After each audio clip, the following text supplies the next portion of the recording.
Alright, this is gonna be a quick little demo of my Chip 8 emulator. So this was a fun little 3-day weekend project. I've wanted to dip my feet in emulation for a while, and I thought I was just gonna jump in and do a Game Boy or an NES, but I was quickly humbled by the people on the forums after reading and realizing how many instructions and things go into that.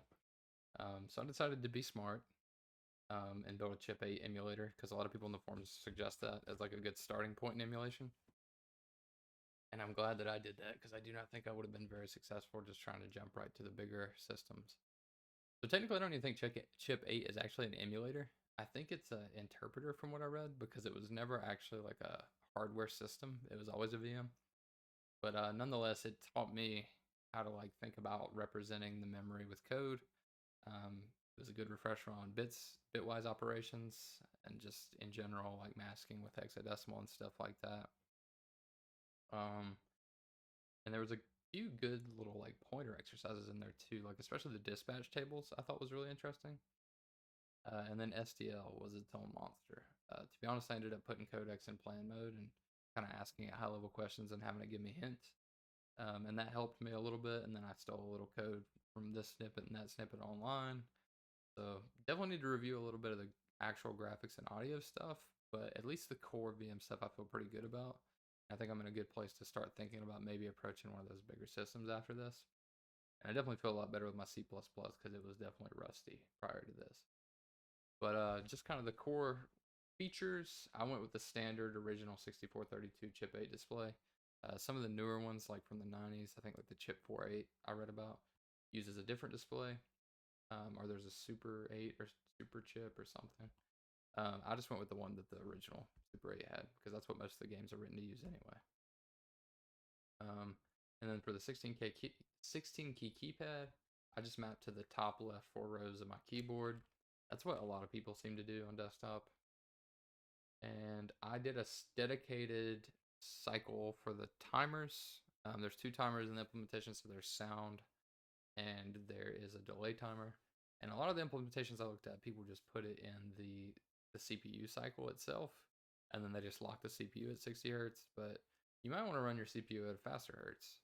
And so I did a dedicated loop, so regardless of what you set the CPU to, you always have a dedicated 60 hertz loop for the 2 timers.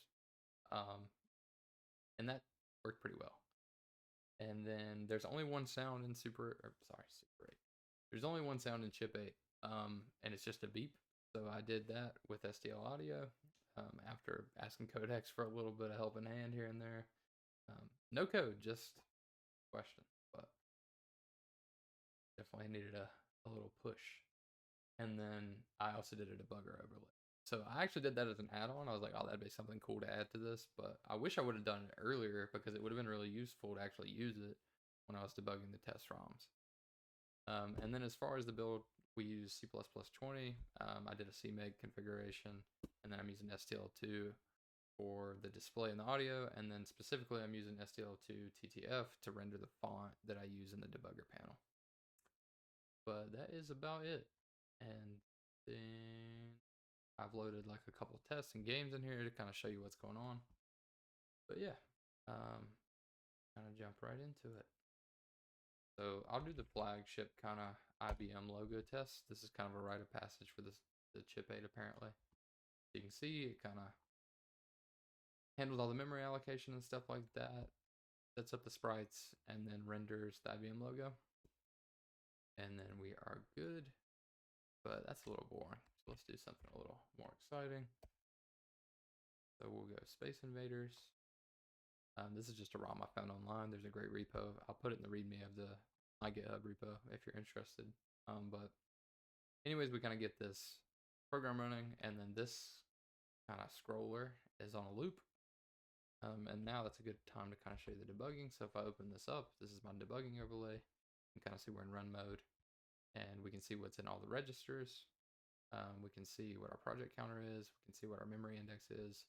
And you can kind of see we're jumping back and forth, and that's because we're caught in the loop of this scroller. And so let's say I wanted to do some debugging. I can actually pause execution using my debug tools. So we'll pause and we can see the timers and everything. The delay timer and the sound timer are both frozen. None of the registers are moving, none of the timers are moving. We've completely frozen, and we can see kind of a snapshot of what's going on at this moment. And then there's a few other things we can do. So I added CPU cycle stepping. So if I want to step by CPU cycle, I can use F3 and do that one cycle at a time. And you can kind of see my project counters incrementing. But I can also jump by render event. So like there might be several CPU cycles before one of these letters unrenders and then renders one space over to the left, because that's how they're moving, right? They disappear and then they reappear in the next position. But maybe I just want to track those movements. Like maybe I'm seeing some weird display behavior. I can step through by render event 2.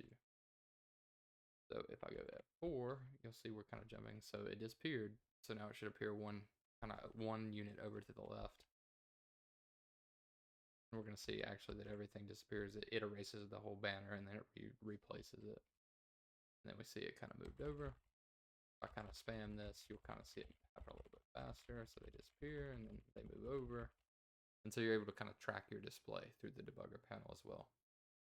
And then if you're done debugging and you want to resume, you can hit F1 again. Or I'm sorry, F2. Resume. We'll give it a shot. We should hear our sound kick in here in a second. If I'm not muted, there we go. We can kind of play. We have a fully functioning debate environment. And then when we're done, we just hit escape. And we're done. But this is a really fun project. I would really suggest anybody who wants to kind of do something low level and doesn't want to build a compiler or something like that, try this out. But thank you.